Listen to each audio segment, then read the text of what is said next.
स्वागत है आप सभी का फिर से एक बार हमारे चैनल आरएन क्लासेस में।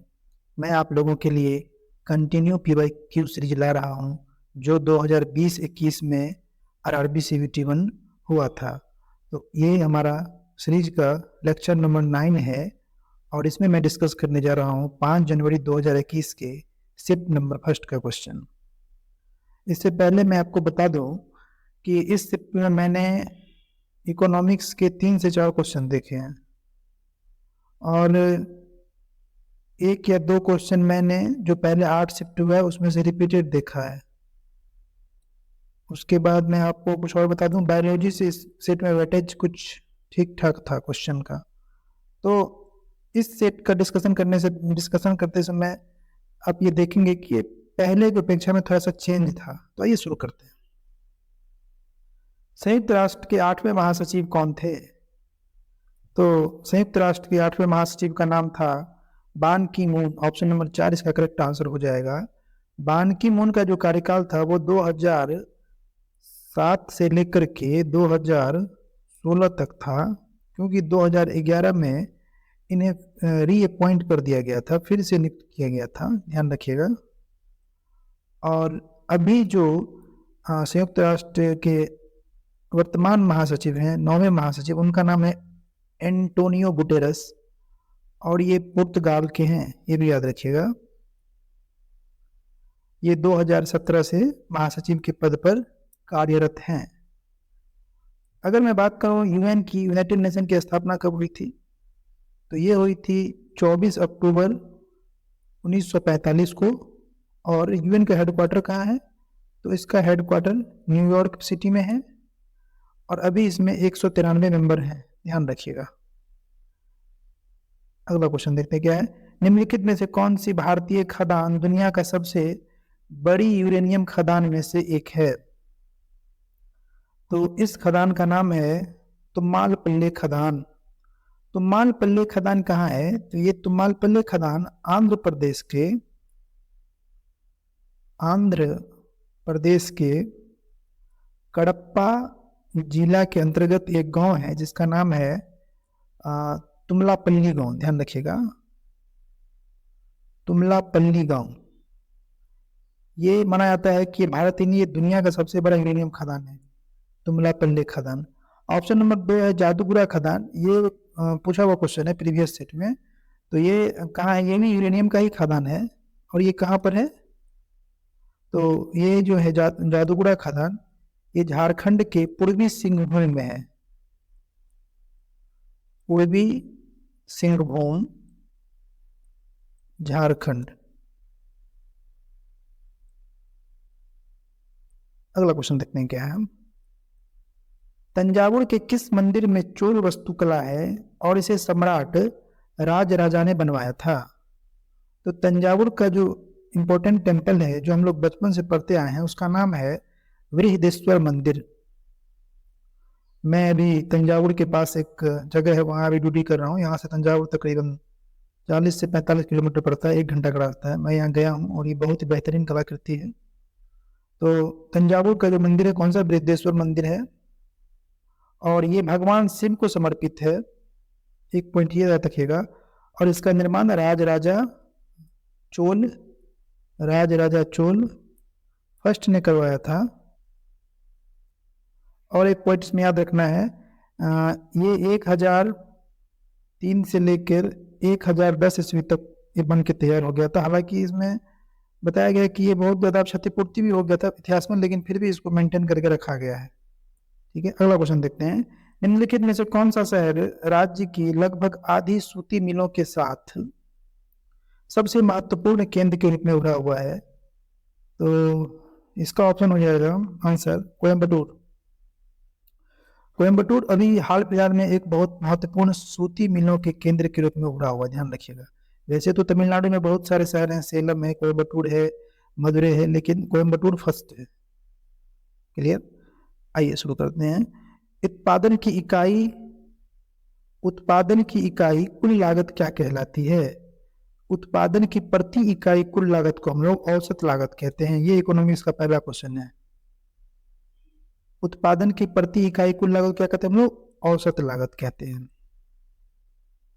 वर्धमान का राजा कौन था जब अस्थाई बंदोबस्त लागू किया गया था? तो अस्थाई बंदोबस्त लागू किया गया था कब? 1793 ईस्वी में। उस समय जो गवर्नर जनरल था उसका नाम क्या था? चार्ल्स कॉर्नवालिस नाम था। क्या नाम था?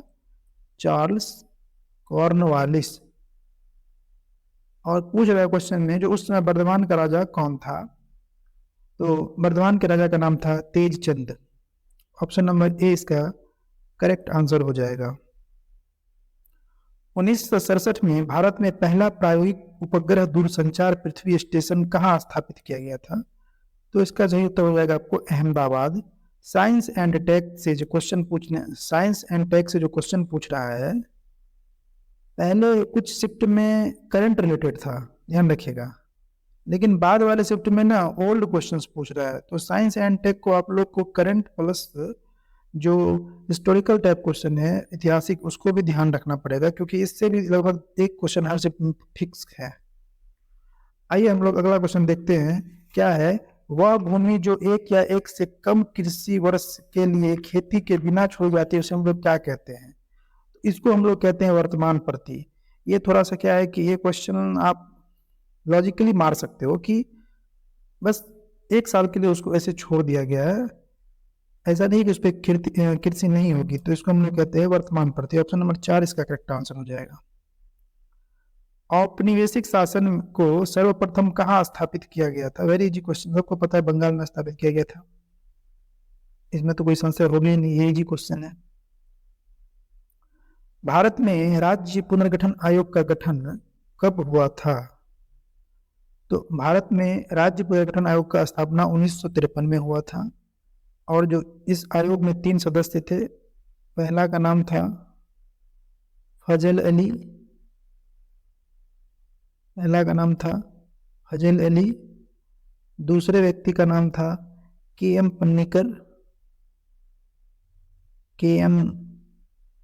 पन्नीकर जी थे,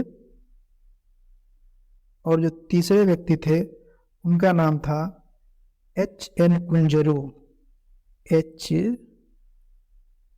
कुंजरू, ध्यान रखिएगा। फजल अली साहब इसके अध्यक्ष थे, इसीलिए इस आयोग को हम लोग फजल अली आयोग के नाम से भी जानते हैं। 1953 में इसकी स्थापना की गई थी। किस लिए की गई थी? तो भाषाई आधार पर राज्य पुनर्गठन के लिए किया गया था, और इस आयोग ने 1956 में अपनी रिपोर्ट पेश की थी, और इसके आधार पे उस समय 14 राज्य और 6 यूटी का गठन किया गया था, ध्यान रखिएगा। अगला क्वेश्चन देखते हैं। न्यूरॉन के किस भाग में सूचना प्राप्त होती है? तो ये एक नर्वस सिस्टम का पार्ट होता है न्यूरॉन। इसके जो एक पार्ट का नाम है डेंड्रॉइट, इससे हम लोगों को सूचना प्राप्त होती है, डेंड्रॉइट नामक पार्ट से। इनमें से कौन सी कंप्यूटर की विशेषता नहीं है? इसको तो ऐसे ही हम लोग लॉजिकली सॉल्व करते हैं। स्पीड बिल्कुल कंप्यूटर की विशेषता है, एक्यूरेसी भी है, डेटा को स्टोर भी करता है। इंटेलिजेंस कोशेंट ये नहीं होगा। ऑप्शन नंबर 4 इसका करेक्ट आंसर हो जाएगा। अंतर्राष्ट्रीय नृत्य दिवस कब मनाया जाता है? तो ये दिन दिवस से क्वेश्चन है, और इसमें अंतर्राष्ट्रीय टाइप का पूछ रहा है, तो इसका करेक्ट आंसर हो जाएगा 29 अप्रैल। ऑप्शन नंबर 1 इसका करेक्ट आंसर हो जाएगा 29 अप्रैल। इनमें से कौन पूंजी प्राप्ति का हिस्सा नहीं है? देखिए मैं आपको 2 चीज बताता हूँ। ये इकोनॉमिक्स का क्वेश्चन नंबर 2 है, और ये अच्छा क्वेश्चन है क्योंकि ये बजट से रिलेटेड है। इसमें क्या होता है, 2 तरह की प्राप्तियां होती है। एक होती है पूंजीगत प्राप्तियां, और दूसरी होती है राजस्व प्राप्तियां, ध्यान रखिएगा। पूंजीगत प्राप्तियां में क्या क्या आती है? जैसे कि अगर सरकार किसी अचल संपत्ति को बेचकर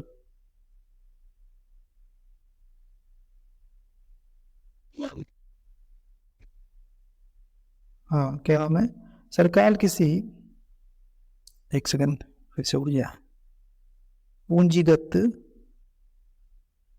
और राजस्व प्राप्तियां,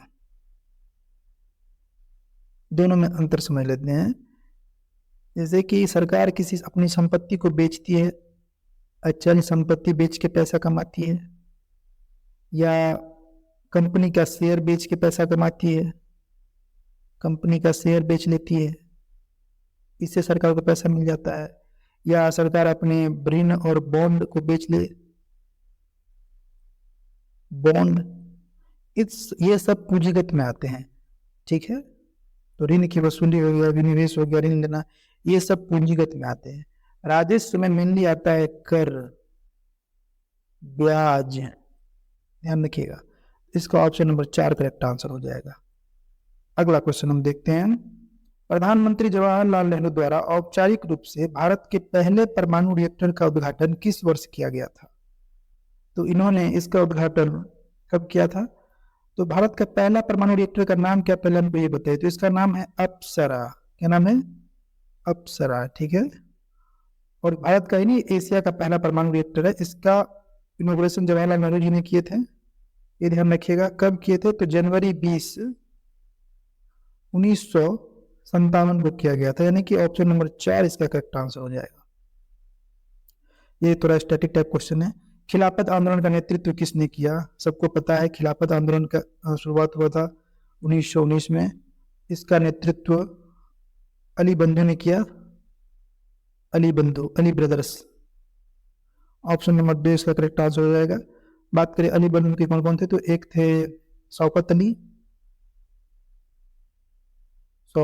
और दूसरे का नाम था मोहम्मद अली। मोहम्मद अली, क्या नाम था? मोहम्मद अली। अगला देखते हैं, संयुक्त राष्ट्र के उस प्रमुख अंग की पहचान कीजिए जिसे 1994 में निलंबित कर दिया गया था। तो ये है न्यास परिषद, इसको 1994 में खत्म कर दिया है, ध्यान रखिएगा। न्यास परिषद को इसे 1994 में निलंबित कर दिया गया था। माल के आयात और निर्यात के संतुलन को क्या कहता है? इकोनॉमिक्स का ये तीसरा क्वेश्चन है इस शिफ्ट का। इसको हम लोग व्यापार का संतुलन कहते हैं। क्या कहते हैं? व्यापार का संतुलन, माल के आयात और निर्यात के संतुलन को। निम्नलिखित में से कौन सा देश संयुक्त राष्ट्र सुरक्षा परिषद का अस्थायी सदस्य है?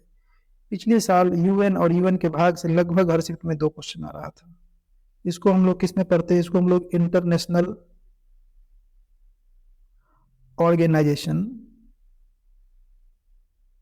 अंतरराष्ट्रीय संस्था में टॉपिक आता है यूएन, और यूएन से पिछले साल हर शिफ्ट में 2 क्वेश्चन था। इसमें भी ये देख लो, इससे पहले भी एक पूछा था कि किसको खत्म कर दिया गया 1994 में, और इसमें पूछ रहा है जो कौन सा इसका परमानेंट मेंबर है। तो 5 परमानेंट मेंबर है, तो इसको हम लोग P5 के नाम से जानते हैं, या इसको हम लोग बिग 5 भी कहते हैं। ये कौन कौन है? ध्यान रखिएगा। ये पहला यूएसए, दूसरा रसिया, फ्रांस, चाइना, और कौन सा बच गया आपका? Britain, UK. तो इसका उत्तर हो जाएगा 4। ठीक है, और कितने नॉन परमानेंट मेंबर होते हैं? नॉन परमानेंट मेंबर की संख्या होती है इसमें 10, जो प्रत्येक 2 साल में जिनका चुनाव होता है, और हर साल 5 सदस्य रिटायर करते हैं। तो संयुक्त राष्ट्र सुरक्षा परिषद के कुल सदस्य की बात करें तो 15, 5 परमानेंट और 10 नॉन परमानेंट होते हैं। निम्नलिखित में से कौन सा देश संयुक्त राष्ट्र सुरक्षा परिषद का अस्थायी सदस्य है? ये तो बता ही दिया। अगला क्वेश्चन देखो। शेड्स ऑफ सैफ्रॉन पुस्तक के लेखक कौन है? ये पुस्तक किसके बारे में लिखा गया है? भारतीय जनता पार्टी की स्थापना 1980 से लेकर के और मुख्य राजनीतिक दल, मुख्य पॉलिटिकल पार्टी बनने तक का सफर है। इसे लिखा सबा नकवी जी ने। ऑप्शन नंबर 3 इसका करेक्ट आंसर हो जाएगा। बुक एंड ऑथर से क्वेश्चन पिछले बार हर शिफ्ट में आ रहा था एक, तो वही स्टैटिक का पार्ट है, इसको आप लोग कवर कीजिएगा अच्छे से। तमिल नववर्ष को किस और नाम से जाना जाता है? तो तमिल नववर्ष को हम लोग कहते हैं वर्षु पिरप्पू। क्या कहते हैं? वर्षा पिरप्पू, या इसी को हम लोग एक और नाम से जानते हैं पुथांडु। ये तमिल का नववर्ष है। ठीक है, विशु केरला का नववर्ष, ये भी याद रखना, विशु केरला का नाम नववर्ष है। और एक उगादी, उगादी, और या फिर इसको हम लोग युगादी भी कहते हैं। ये आंध्र प्रदेश, तेलंगाना और कर्नाटका का ये नववर्ष है। क्लियर? यहाँ आगे देखते हैं। कंप्यूटर क्षेत्र में LIFO का अर्थ क्या है? तो पिछले बार हर शिफ्ट में कंप्यूटर से एक ये पूछ रहा था, क्या बोलते हैं उसको, फुल फॉर्म पूछ रहा था किसी में इजी किसी में टफ, तो इसे तो इजी है। इसका फुल फॉर्म हो जाएगा लास्ट इन और फर्स्ट आउट। ऑप्शन नंबर 3 इसका करेक्ट आंसर हो जाएगा, ध्यान रखिएगा। अगला क्वेश्चन देखते हैं क्या है। पृथक आंध्र के लिए आंदोलन को क्या कहा गया था? तो इसका नाम था, ये एक्चुअली आंदोलन हुआ था जब स्वतंत्रता हो गई थी, उसके बाद यहाँ के लोगों ने एक विशाल आंदोलन किया था पृथक राज्य के लिए। इस आंदोलन का नाम था विशाल आंध्र आंदोलन। ये आंदोलन आप लोग को ध्यान रखना है, इंडिपेंडेंस के बाद हुआ था। पौधे में प्रोटीन और अन्य यौगिकों के संश्लेषण में किस आवश्यक तत्व का उपयोग होता है? तो इसका आंसर हो जाएगा नाइट्रोजन का उपयोग होता है। ठीक है।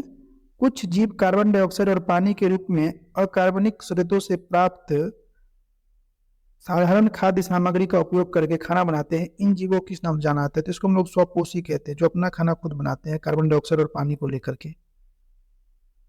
राउरकेला स्टील प्लांट की शुरुआत भारत के तत्कालीन राष्ट्रपति द्वारा पहली ब्लास्ट फर्नेस के उद्घाटन के साथ कब हुई थी? इससे पहले मैं थोड़ा बता दूं कि राउरकेला स्टील प्लांट कहाँ पे है। राउरकेला उड़ीसा में है। पहली बात, इसको जर्मनी की मदद से हम लोग ने तैयार किया था, जर्मनी, ध्यान रखना। और इसको 1859 में उस समय के राष्ट्रपति डॉक्टर राजेंद्र प्रसाद ने 1859 नहीं होगा, 1959 में, हाँ 1959 में पहली ब्लास्ट फर्नेस का उद्घाटन किया था। और अभी राउरकेला स्टील प्लांट को कौन रन करता है? तो इसको रन करता है स्टील अथॉरिटी ऑफ इंडिया। ध्यान रखिएगा इसको। आइए आगे बढ़ते हैं। विभिन्न विद्युत सुरक्षा उपकरणों में से विद्युत धारा के तापीय प्रभाव पर आधारित उपकरण को क्या कहते हैं? यानी कि इसको जब भी टेम्परेचर बढ़ जाता है, घट जाता है, तो कौन है जो हमारे घर के बिजली उपकरणों की सुरक्षा करता है? तो इसका नाम फ्यूज है। ऑप्शन नंबर 2 इसका करेक्ट आंसर हो जाएगा, फ्यूज। अभिव्यक्ति आयाराम गयाराम भारत में राजनीतिक शब्दावली लोकप्रिय हो गई है, इसका वर्णन करने के लिए, किसका वर्णन करने के लिए? तो एक व्यक्ति था, पहली बार हरियाणा में एक चुनाव हुआ था 1967 विधानसभा, ध्यान रखना, पहली बार हुआ था। उस समय एक इंडिपेंडेंट थे, गयालाल थे, इंडिपेंडेंट उम्मीदवार थे। तो इन्होंने जीत के अपनी पार्टी आईएनसी ज्वाइन कर लिया। फिर महज 3 घंटे के बाद इन्होंने संयुक्त मोर्चा ज्वाइन कर लिया, और फिर 3 घंटे के बाद आईएनसी ज्वाइन कर लिया। यानी कि एक ही दिन में विदिन 9 आवर इन्होंने 3 पार्टी को बदला था। इसी के लिए ये वक्तव्य का प्रयोग किया गया था, आयाराम गयाराम। कौन थे? गयालाल जी थे। ये क्वेश्चन वैसे तो बहुत डिफिकल्ट है, इसको बनाना मुश्किल है, क्योंकि ये इसको कौन पढ़ता है भाई। मानव समाज के प्रतीक के रूप में किसे जाना जाता था, जो भारतीय राष्ट्रीय आंदोलन के दौरान मशीनों और प्रौद्योगिकियों का महिमामंडन नहीं करेगा? उसको हम लोग चरखा, ये चरखा ही था जो स्वतंत्रता का एक प्रतीक के रूप में जाना जाता है। देना बैंक और विजया बैंक का हाल ही में किस बैंक में विलय हो गया? रिपीटेड क्वेश्चन है ये। कब का रिपीटेड है? पहला शिफ्ट जो था, कब था पहला शिफ्ट? आपको 26 या 27 तारीख को था, जब भी था, उसका पहला ही क्वेश्चन ये है। बैंक ऑफ बड़ौदा में विलय कर दिया गया, ध्यान रखिएगा। निम्नलिखित में से कौन सा एक इनपुट डिवाइस नहीं है? ये भी रिपीटेड क्वेश्चन है। इसमें लाइट पेन इनपुट है, ट्रैक बॉल भी इनपुट है, टच बॉल भी इनपुट है, लेकिन ये प्लॉटर क्या है? ये प्लॉटर आउटपुट डिवाइस है, ध्यान रखिएगा। इनपुट आउटपुट डिवाइस छोटा सा टॉपिक है, एक बार इसको क्लियर कर लीजिएगा। एक कंप्यूटर से दूसरा क्वेश्चन था इस में। भारत का 100वां अंतरिक्ष मिशन कब शुरू किया गया था? तो इसको हम लोग 9 सितंबर 2012 में 9वां अंतरिक्ष मिशन शुरू किया गया था। साइंस एंड टेक से दूसरा क्वेश्चन है, लेकिन करंट नहीं है, ओल्ड क्वेश्चन है, ध्यान रखिएगा, थोड़ा टफ है इसको सॉल्व करना। कुलीन जमींदारी शैली के पतन के बारे में सत्यजीत रे की प्रसिद्ध फिल्म कौन सी है? ये भी थोड़ा अच्छा क्वेश्चन है। इसका नाम है जलसाघर। क्या नाम है? जलसाघर। 1913 में साहित्य के लिए नोबेल पुरस्कार जीतने वाले पहले भारतीय कौन थे? ये इजी क्वेश्चन है, रविन्द्रनाथ टैगोर जी थे, ध्यान रखिएगा। कौन सा बंदरगाह पूर्वी तट पर सबसे पुराने कृत्रिम बंदरगाहों में से एक है? तो इसका नाम है चेन्नई बंदरगाह। क्या नाम है, चेन्नई बंदरगाह। अभी भारत में टोटल 12 प्रमुख बंदरगाह है और अभी एक बन रहा है, ये इसका नाम है बधावन। बधावन, और ये कहाँ बन रहा है, ये बन रहा है महाराष्ट्र में, ध्यान रखिएगा। फूलों के अंडाशय के अंदर छोटे मनके जैसी संरचनाओं को हम लोग क्या कहते हैं, तो उसको बीजांड कहते हैं। क्या कहते हैं, बीजांड कहते हैं। लंदन में आयोजित दूसरे गोलमेज सम्मेलन में कांग्रेस का प्रतिनिधित्व किसने किया था, तो ये महात्मा गांधी जी ने किया था, ध्यान रखिएगा। और तीनों में भीमराव अंबेडकर जी ने पार्टिसिपेट किया था। कांग्रेस सिर्फ दूसरे में ही हिस्सा लिया, कांग्रेस सिर्फ दूसरे में गए थे, पहले में नहीं गए थे और तीसरे में भी नहीं गए थे, और दूसरे में गए थे तो उनके मेंबर थे महात्मा गांधी जी, रिप्रेजेंटेटर। किसी अर्थव्यवस्था में पूंजी स्टॉक में वृद्धि को शुद्ध निवेश या नई पूंजी निर्माण द्वारा नापा जाता है, जिसे किस प्रकार व्यक्त किया जाता है। इकोनॉमिक्स का ये चौथा क्वेश्चन है शिफ्ट का।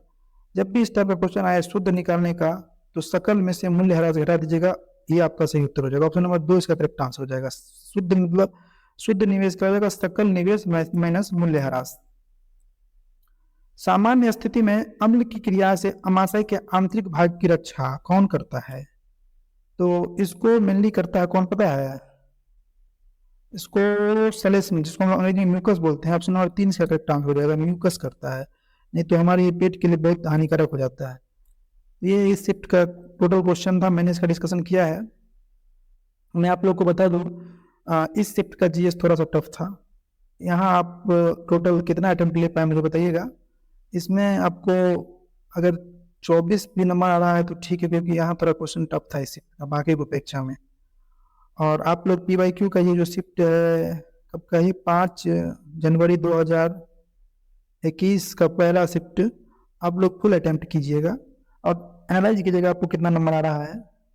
तो देखिए हर टॉपिक से क्वेश्चन आ रहा है। फिर मैं मिलूंगा अगले PYQ में 5 तारीख के दूसरे शिफ्ट के साथ। तब तक के लिए आप लोग पढ़ते रहिए। Best of luck. Thank you.